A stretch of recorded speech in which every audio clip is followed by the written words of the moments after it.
మనము ప్రతి విషయంలో కూడా ఏదో ఒక పొరపాట్లు చేస్తూనే ఉంటాం. పాప పశ్చాత్తాపం కొరకు, మారు మనసు నిమిత్తమే మన కొరకు పవిత్రమైన రక్తం కాచి ప్రాణం పెట్టిన యేసు ప్రభువాన్ని రక్షకుడిగా మనం అంగీకరించాం. ఒకప్పుడు మనం అంధకారంలో అన్నిలుగా ఉన్నటువంటి మనము ఈ ప్రభు అయిన దేవుణ్ణి నమ్ముకొని మనం ముందుకు సాగిపోతూ ఉన్నాం. కొన్ని ఇబ్బందులు, ఇక్కట్లు, సమాజంలో వ్యతిరేకతలు వచ్చినప్పటికీ కూడా ఈ సత్యమైన దేవుణ్ణే మనం ఎందుకు అత్తుకొని ఉన్నాం? ఎందుకంటే కేవలం ఈ దేవుడు మాత్రమే పాప పరిహారార్థమే తను తాను బలియాగంగా అర్పించుకున్నాడు. హల్లెలూయా.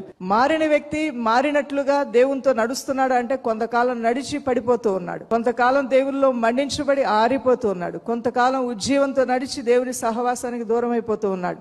ప్రభువులో ఒక్కసారి నీ యొక్క ఆత్మీయ యాత్రను ప్రారంభించిన తర్వాత నీ మనస్సు మార్చబడి దేవునికి నీ జీవితాన్ని సమర్పించుకోవడం అనేదే గొప్ప భాగ్యం. ఈ భూమి మీద పుట్టిన ప్రతి మానవుడు కూడా ఈ సర్వశక్తిగల దేవుడిని ఎదుర్కోవాల్సిందే. ఆ మారు మనసు అనేది ఈ రక్షణ సువార్త ద్వారా అందించబడుతూ ఉంటుంది. మనసు మార్చబడటం దేవునికి చాలా